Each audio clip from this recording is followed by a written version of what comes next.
You have two very special people that are sitting here tonight, and that, I don't know, that makes me feel a little bit emotional.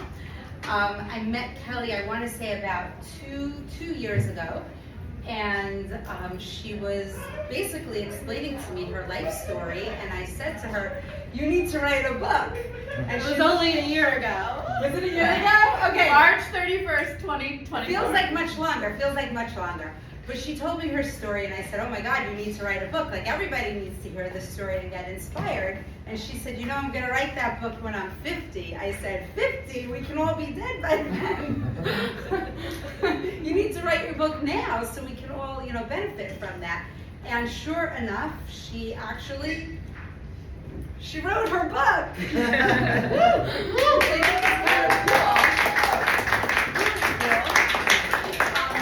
Suzanna is also a very close friend of mine, really good personality, amazing spirit. If you get to know her, you're going to love her like I do.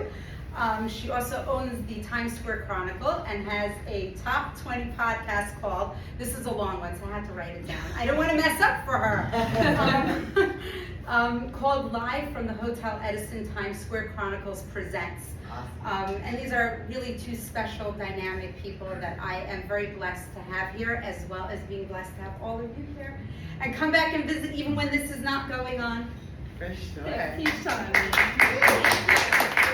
Yes, and I just want to thank you for being my little magical Mad Hatter. When I met her, she had this fabulous hat on, and then the next day she was wearing another one, and she explained it's because it was like closer to hair washing day, which we all get. But I was like, do you always wear these fabulous hats? And she reminded me so much of my great friend Stephanie, who we're staying with this weekend. She just made me laugh, and she just saw something in me where, a lot of girls, women in my life have judged me, and a lot of times when I walk in rooms, no one talks to me, and this one over here, Stephanie, my friend, and Shani is just like that, Stephanie actually came with me to St. Bart's on a press trip in 2012, where most people would be jealous, and she's admitted it's not that she wasn't, but she just was genuinely happy for me, and you just don't see that a lot with women these days. I mean, ever, and so I'm so grateful for the ones that really care and really saw the spark in me, saw that I had a story to tell, and so thank you, Shani. And I'm super proud of myself that this came together in only 1 year. It's still a little shocking, but I prayed a lot, and I just said, if this is meant to be, it's going to be. And man, did it come together. I mean, in 14 months, 16 chapters and 299 pages. So it's just been a wonderful journey. So thank you for having me, Shani.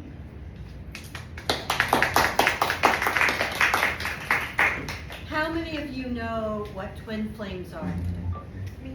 Yay! Anyone wants a chair? Grab a chair. For those that don't know what a twin flame is, we all started life together in one nucleus. And somebody had the great idea of let's be human. And so we split, and we split, and we split, and we split. And at some point, that was our soul family. That's what was in that nucleus. At another point, that was our soul contracts. And at the last point, right before you became an individual, you had a twin flame.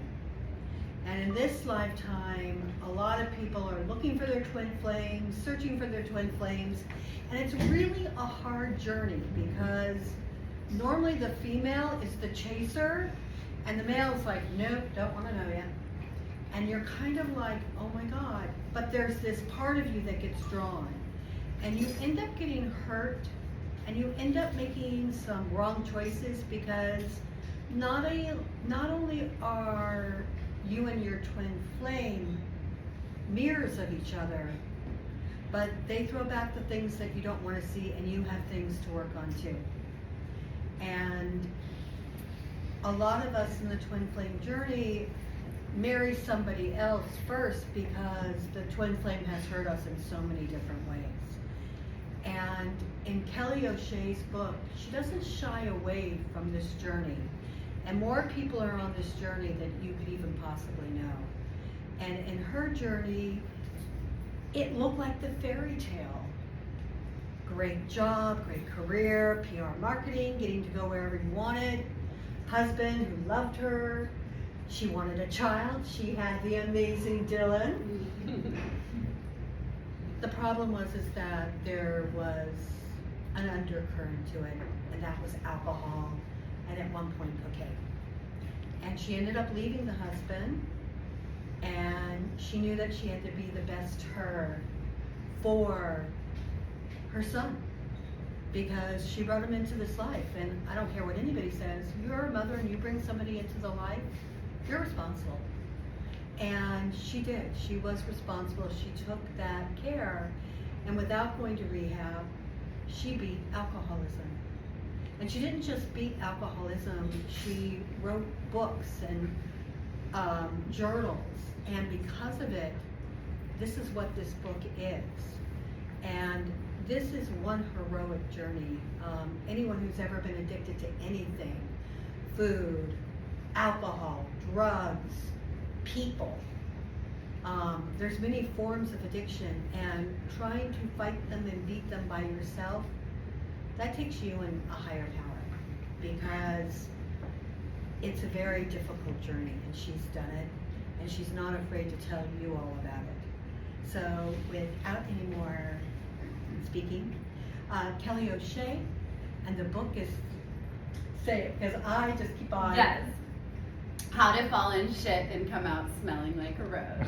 I always want to say step, so that's what you say, fall.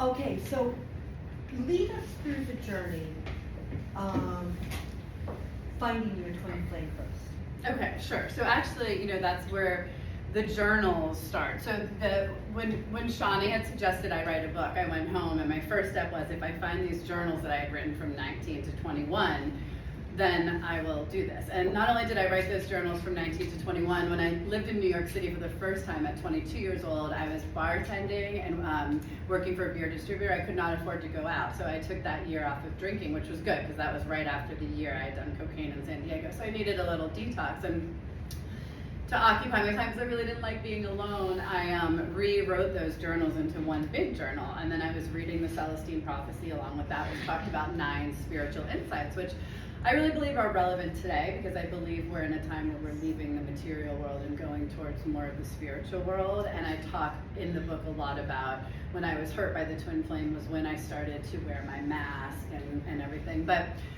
so the journey of the twin flame, it's so interesting, because when my journals start, it was between my sophomore and junior year of college, and I didn't know if I wanted to go back to San Diego. I was not feeling like I fit in there, and I was thinking of staying with my parents in Boston. But I went back to give it one more chance, and I wanted to have that like beach life. Like my older sister was like a groupie for like hair bands, like in the 80s, like Poison and Guns N' Roses. I'm like, I kind of want this like partying life. So I feel like I kind of manifested it. But I met my twin flame then in Pacific Beach, and I didn't know it then, but I had gone through a lot of childhood trauma, and so I didn't know this then either, but when you do that, you become a victim for like narcissists also. And I was obsessed with people who treated me poorly. I wanted the people who didn't pay any attention to me. I wanted to be the one that they liked. And friends. Did you ever date the ones that did want you? Never. It was so uncomfortable. I would either sabotage it or get bored. And with the twin flame, obviously, he was on, doing coke and selling coke. He seemed so cool, and I thought if I was his girlfriend, I could make a name for myself in Pacific Beach. And it was sad, I'd just hang out with him until the wee hours of the morning just to get some time alone with him. And it was heartbreaking, because you see me start to fail out of school, really. And at the end of that was a very long year. Not being treated very well by him, but really losing a lot of friends, losing jobs, not going to school. And that was when, I dedicated this book to my parents' friend, Linda Mahoney, and she was a guidance counselor in Cape Cod when I was writing these journals. And when I was there, she could tell I was on cocaine, and she told my parents. And my dad called me and said, Linda says you're on cocaine, and if anything ever, I don't know what happened if anything ever happened to you. So I'm going to cut you off financially, but you're welcome to come home and reset. And so that was good, and it got me away from San Diego, and that was when I went to New York for the first time. And tried to make sense of this, but then only a year later I went back, trying to get back with him. Like, that was enough time, surely he's ready now, right? No, that ended poorly. And then the mask started with the PR and going after the wrong people. So talk about the mask, because a lot of people don't know what masks are. We wear all these different masks. So talk about yours. Yes. So I think when he really broke my heart, and I felt like I was never going to find anyone I loved that much, I thought, what else can I do essentially to occupy my time? Because I did always want that fairy tale ending. thought I also did want to make something of myself in my career. So I went all in on that. And, you know, I wasn't comfortable at first in New York, and it was even in the Hamptons going out there, and everyone went to nightclubs, and I was more of like a bar girl, happy hour girl, so that's also where my alcohol problem went. I was like, whoa, these nightclubs take you well beyond happy hour.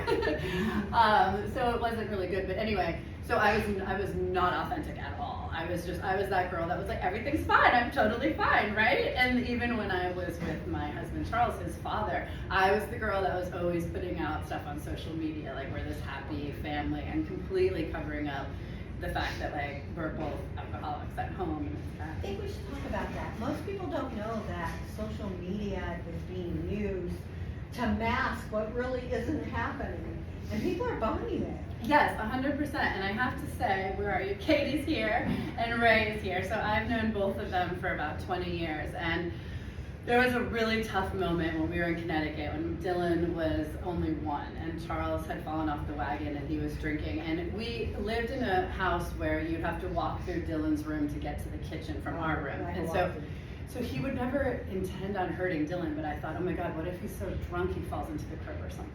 So I stayed up the whole night in his canvas tent, and I couldn't look at social media because back then people just had the highlight reel, and everyone in Connecticut thought I had a perfect life, so I didn't know what to do. So I texted Katie and I texted Ray, and I just came clean right away, and they're like, oh shit. But it's like, first, it's just, you know, we got a text and like, make me feel less alone. But then I think what I realized in that moment was like, they're gonna hold me accountable for this. So this isn't like my family or Charles, we're gonna brush it under the rug the next day. Because when you tell a friend, they're not gonna let you forget it. This is like a huge problem, right? So well, we live in a world where people want to pretend more than they want to be real. And it seems that being pretend is more accepted than being real. Right. Yeah. When you were on your journey, how did you stay real, knowing that you were going to be judged by this, knowing that the other people were being judged on something that wasn't even true? Right, so for me, when I decided to do this and come clean, you know, to be honest, I mean, I love Charles very much, but you know, unfortunately, he was ready to go, and he had told me that at one point. You know, he had mentioned that he had taken out a life insurance policy and he was ready to go, which obviously I said that's not good, you know, Dylan needs a father. But, you know, in the end, I think after the dust settled and this helped me get out of PR, he did leave us with some funds. And I always envisioned him saying, you know what I want you to do with that money? Whatever the fuck you want. And it enabled me to give less fucks. I mean, honestly, take less shit, give less fucks, honestly. And I see him saying that to me all the time. And I think for me that was, you know, a part of it. And that enabled me to, you know, really switch everything in a new direction and really feel. When you were living in your world with Charles, was there any way to be authentic? And how did you find ways, once you got out, to be authentic and start to be happy? Sure. Well, with each other, we were authentic. The only problem was that when I started to talk about the drunk version of him, because Charles was so smart, so people that know him know how smart he was. So I would talk to him like drunk him is a different person. Like, what are we going to do with the drunk version of you who's ruining this family? You know, because I will be with you, the real you, forever, right? But that was hard for him, and I see him in meditation today saying, I could never do all the work I've done. You've done it yourself. Like I could never have done that these past 5 years, you know. But how anyway. Did you do it though? Well, Dylan, honestly, thank God for him. If I didn't have him, I don't know, I don't think I'd be here today because we were already having problems in the marriage with him. But I said to Charles, look, you know, we're not getting any younger. Let's just try to have a child while we work on our marriage and ourselves, you know, and we got pregnant right away. But then we actually tried for a second child and it didn't work. And Dylan was only 9 months. So that was actually when things started to fall apart, where I started to see signs. And that was when I decided, because Charles had worked for a hedge fund in New York, and that was their satellite office. They were actually based in Palm Beach Gardens, Florida, and I thought, let's transfer down there because I could be a single mom easier in South Florida. And as the chance would have it, we moved into a rental right across the street from this woman named Belle. She was Australian, and everything sounds better in that accent. She was a single mom of a 2-year-old, and she had just left an alcoholic. So it just made me see, I can do this. And I wasn't seeing that a lot in Darien, Connecticut. Yeah, So I don't see you seeing that at all in Darien. Right, so, but with Charles again, but no, to everybody else, we were not authentic. But for me, what I was doing with Charles was a repeat of what I was doing in childhood. Like, I had friends that were like, this is weird, and I can't be around this. It's a weird dynamic where you guys get so drunk and fight, but then the next day it's like, yeah, everything's fine, wanna go get sushi? Like, that's weird to people who have not gone through dysfunction. But that was my family. I went through all this childhood trauma that no child should ever have to see between the ages of 6 and 9. And then I was told to just brush it under the rug and we don't talk about it. Oh yeah, you're supposed to be okay. You've seen all these horror stories, but they don't exist. Exactly. There's no monsters under the bed as you're going, yeah, there are, and more than one. Exactly. And so part of how I want this book to move forward is talking about shit and roses, right? I think as women, and especially our generation, X and millennials, I think we were all taught to like be in competition with each other and essentially like show off our roses.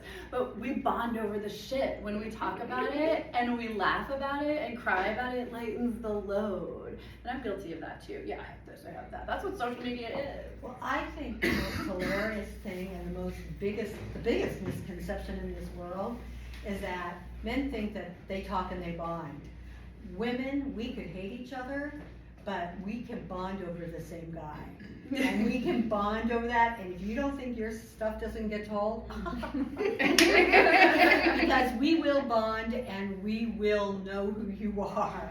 And then that just makes us closer. Like, we're not afraid to say, oh yeah, I slept with him and we did this and that and that, and you did what? But what I learned, and I learned that this was how my mother was, and I think she's grateful that I'm breaking some of these generational curses, because what I learned when I was really starting to heal was that, I was all alone because nobody knew.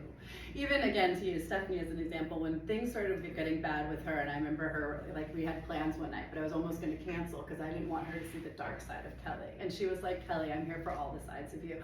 I truly felt that people were only here for the Kelly O'Shea show. I would be a burden if they knew the darkness, because that's how I felt growing up. I was the baby. My sisters were 10 and 12 years older, so it was like, you're fine, stop, Kelly, what now? So. Talk about how you did the shadow work, because that's what that's called when you see all your demons and incorporate them. Yes, so since I was already doing all this work, I thought, why not? Let's just do a little more. So when Charles and I would fight, I'm in a good place with Charles right now, because in meditation and everything, and I understand why things had to be the way they are. So I went into the wound that was what he would say to me when he was drunk, and he would yell at me and say, like, you're just like your mother. And look, we're all like our parents. That's the generational stuff. So let's go into that, because that's how my mom is, and like it's an important part for parents today to know, because kids, they start to pull away from their parents, and what would happen when I would pull away from my mom is that when I would go to her, she wasn't available. Like, she wanted to play that game too. You can't. You have to kind of be ready to drop everything when your kid wants to come to you, and I'm learning that You now. should. Yes. Most people don't. And this is why we have generations of kids with shadows. Exactly. So I wanted to go into that and heal that why am I that, and that's a part of the mask too, like I'm fine, or Right. Let's just be more vulnerable. How can we be But vulnerable? underneath that mask, how much is shame? How much is guilt? Yeah. How much is all the negative words that stop me from even going to get help? Right, exactly. And I had to, and a fun part about the shadows too was that helped me. My shadow work helped me get back with my mom, because at first when I was writing this, she was very uncomfortable. I'm sharing family secrets.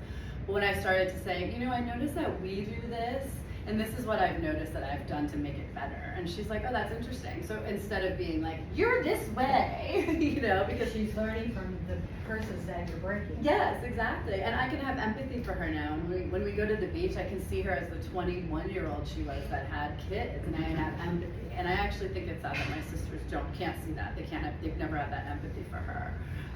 So yeah, we're in a good place now, and those shadows weren't so bad. And again, a lot of it was part of the mess. It's being too proud to let people in, because it makes you more vulnerable. But I think the alternative is worse in the end. Tell us about the energetic code. Yes, the emotion code. Emotion code. Yeah, so last year I was lucky enough to be working with Hippocrates Wellness in West Palm Beach, and they do a lot of different modalities, and actually a lot of people who go there have cancer. and they go there to get better. And so it's not like a fancy spa, it's real serious healing.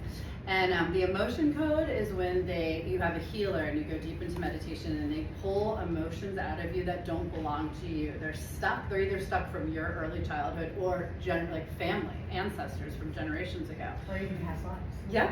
And so when I was in there with her, I could actually feel my grandmother and my father's cousin in there. And she said, your ancestors were here and they just left. And I could tell that. And when she told me the emotions like anxiety, guilt, overwhelm, I knew exactly where it came from and what happened. And this was all the childhood trauma. And a lot of that wasn't my parents' fault. Like we were hit by a drunk driver, our house was burglarized. This was all stuff like from 6 to 9 years old. My sister was taken away to a mental institution. It was wild. And this was all like we had moved. So it was the emotion code is, I think, very beneficial for anyone because that's what they say about, that's how you break generational curses too. You just go in and you face it And say enough. Right. That one word, enough, does a lot. Like we actually have power. We just don't realize it or take it back. We give it away freely so often. Lead us through how you came up with the idea for the book, wrote the book, found a publisher. Tell us all about it. Sure. So when Shani suggested I write it, actually the next day I was meeting with Richard Bradley, who was the former editor of Worth magazine and the George magazine. And he said, I really think you should, Kelly, and I'll help you. And I thought, well, he's a multi-best-selling author. I better write this quickly because he could change his mind. He could get busy. Anything could happen. So I went home, and last year I wasn't working in PR, so I had time, and I wasn't good with all that extra time anyway, so I get my focus on You needed something to focus into. Yes, and it was actually really lovely and healing at first, and so when I went home and I found the journals, I thought, look, even if this doesn't make it to a book, this is so healing for me, and I can recommend this to anyone that wants to do this, because it's just so therapeutic. Just show up for myself in those moments and say, no, that's wrong. Don't beat yourself up. This is why this happened. And so because they say that, you go in and you heal your inner child, but we can heal all parts of us. I was walking through Grand Central today, like talking to 30-year-old me who used to be getting wine when she got off at 10 a.m. being like, girl, we did it. We're sober. It's a weird analogy, but I think we've all turned into Sybil. More and more. I think we all have like not just one child, but like 2, 3, 4, 5. Yes. And we need to incorporate them back in, and then have them make friends with each other. Because Yes. otherwise, you're having a war inside your body. Yeah, exactly. And that's the thing. You can't expect anyone else to feel that stuff. So I had taken a break from dating for many reasons, but Dylan's only 9, and so but I also didn't want to be so codependent. And as independent as you see me right now, I was such a hopeless romantic, but I would get a guy and I was like, oh, but don't leave, when's he leaving? And I was like, I need to fix that. That's so bad. And so, finally I am standing on my own 2 feet and it feels so good. Because we are who we are going to be with for the rest of our lives, no matter if we have the most loving partner, we need to be able to stand on our own 2 feet. It's important, and our kids are watching. How does Dylan feel about all this? I'm very proud of my mother. Oh, that's so sweet. Come here, give me a hug. Ask him again. Thank you, sweetie. Ask him again. Dylan, how do you feel about your mother writing this book in the generation family? I feel wonderful. I think it was an awesome journey, and I support her, and I will continue to support her every single day. Thank you, sweetie. Aww. I have a question though. Is that a burden to have to support your mom? Sure. That was my friend, that's fucking honest. A burden is like if I hand you a backpack and it weighs 200 pounds. It comes with candy. I told him he's right behind me. His talent manager was here tonight, so I said I'm just paving the way. I'll be quick to take a back seat. No, that's seriously wonderful, and I'm glad that you feel that way. Well, I know he remembers the day I stopped drinking because we lost his dad when he was 4, but I didn't stop drinking until he was 5. So, and we were on Nantucket, and I said, I think I'm going to stop drinking, and he gave me a big hug. And I remember going to the children's beach, and I thought, like, this can be our happy hour now. I could just watch him and like leave my phone and get, it was freeing. When I actually did like a dramatic breakup speech to my last White Claw, and I took a picture. I was like, you killed my husband. You're not taking anything else from me. And I was like, that's it. I'm done. I'm free when I threw it away. Because that's how it felt. It was such a drag. And what happened was we were in Nantucket, of course, in July, so there's a 2-hour wait for a table. And I was like, I don't care, I'll drink. Then I'm like, oh my God, I'm my parents. That's exactly what my parents did to me. You just sit there and be, it's fine, we're just they would go out all the time. And it was a little different. I was a girl, so I kind of liked dressing up and getting the attention. And then they wondered why I was this party girl dancing on Big Cat's G. What would you like readers to take away from your book? So I think everyone needs to just know that the magic is within us, right? Like, I didn't come from anything but abuse and neglect, and it was not easy to do this. The hardest point was when I was separating from his father. That got a little overshadowed because he passed away, but leaving was tough. I didn't know if I could handle it financially on my own. I didn't know if I would find love again. I didn't know if I could raise a boy on my own, all these things. But I knew I was better than living with an alcoholic drinking on a brain injury. And Dylan did not deserve to find his father dead. And that was like, I just knew I had to get out of there. And so anybody can. And that's the thing, the magic is within us. And those moments at first where he had Dylan and it was 50-50, they were awful and I didn't want to be alone. But you use those times for good. Instead of going to a bar and talking to strangers, I started to look within, and it's not so bad. And then I love it. It's not so it's bad. not so bad, and if you're not happy with what you find inside, how can you be happy? How can anybody else be? Or how can you give happiness? Exactly. And then the other thing is, I thought, hey, while I'm at it, let's just pivot careers midlife too. It's like, I don't like this either. Nope, you're out of here. Let's just, I don't like PR anymore Talk either. about this new career life. Well, so I was doing PR for private jets my whole career, 15 years, and when I moved down to Florida, I got a partnership with a yacht company. Those yachts were like $750,000 a week, Suzanna. I should have been getting a percentage of that, and I didn't. And then their partnership ended, and I was a casualty of that. And so, like, essentially, the jet company I was working for was dragging down my reputation in Palm Beach. Then clients in Palm Beach were not like New York. They were not my friends. My friends in New York, like my clients came to my wedding, but in Palm Beach, they wanted all my New York contacts. They wanted me to throw them an event, and then they were done with me. And it was awful for a single mom. Well, I've been to Palm Beach very little. I did theater there. It was much better when I was doing theater. I'm sure. But you're so judged on how you look. If it's not your face, it's how thin are you? Mm-hmm. What designer do you have on? What shoes do you have on? Exactly. Who did your nails? I mean, it comes down to the stupidest little things of why you're liked. Exactly. And it's like, okay, really? This is why you like me? Exactly, and so, also I think I had realized I had a business partner in Palm Beach, and we had a falling out. It didn't end very well. It was burned pretty badly, but it made me realize, because see, when I was first working in luxury lifestyle, I wanted to be it. I wanted to be the ultra high net worth. Who doesn't? But when you mix that in with working, you get hurt. This woman was also a narcissist. I didn't know when we were friends or when we were working. It was very uncomfortable. But then, what I realized? I was happier than her. In my little townhouse, it had more warmth than her big intercoastal mansion because there was no love in it. So I'm like, what am I doing? And even Dylan was like, Mom, I don't want any more money or anything else. I just want more time with you.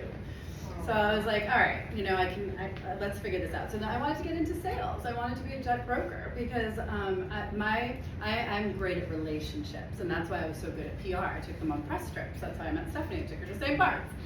And so now when I have clients going in and out of PBI, I'll know what they like. I'll be there helping them take off, and I think it'll be great. And I'm with guys that used to work for Magellan. They started a new company, and they're all good guys. They're family men. And I am trying to manifest that. I don't know what a healthy relationship looks like, so that's why I'm saying Stephanie and her partner have a good relationship. And it's nice to manifest that. You can't manifest what you don't know, right? Like, where do I need support? What do I want that to look like in the future? And even with the guys at Fly Alliance, I listen to how they treat their wives, and it's just, it's nice.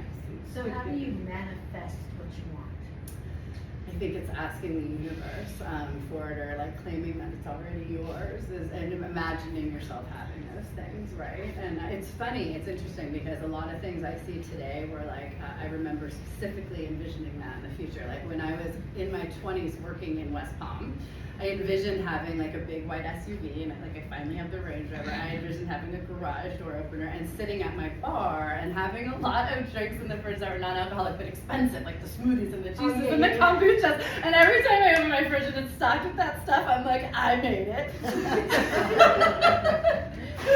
But it's just the little things, and that's how I'm helping some friends that are leaving their spouses. I'm like, show me a picture of your rental. Like, go to Bed Bath & Beyond. Remember how excited we used to get about that in college? I think, we are sometimes taught the wrong thing in school. We should have been taught how to manifest. All these things that we have in our power that we don't do, we should have been taught this in school. Like history, yeah, that's turning out not to be so right. So maybe we needed to learn things like this. Yes. Things that were in the Celestine prophecy. You know, being on a spiritual path, as we've stated, it's not always the easiest one, because everyone looks at you like you've gone nuts. And at this point, you know, the older that you get, thank God, you start not to care. Right. You're like, so you don't believe me, okay? Other fishies in the sea go believe your fishy story. Right. But your story is inspiring. And did you ever think that this was something you would manifest into your life? No, and I used to, it's funny because I used to see in these earlier manifestations like me in this really cool like office, and when I first moved to Jupiter I got one, and again that was just part of the mask. I'm like, who's here? Why am I paying for this? Everyone's working from home, it's COVID, it's so stupid. So in Jupiter I hired this great agency for PR to help me rebrand myself, because I don't, you know, and this woman, Holly Meyer Lucas, who I'm working with, she has this really cool office she calls the Mothership. And it's funny because I think she's an alien, because she has 4 businesses, 4 kids and 3 businesses. I'm like, I thought I did a lot. But I'm doing a podcast there, and I'm like, that's what I could see before. Like, it was like me, like I used to think it was modeling, because I modeled for Roxy, but if I could see myself in the public eye, I think it was this. But no, I didn't really see exactly how that was going to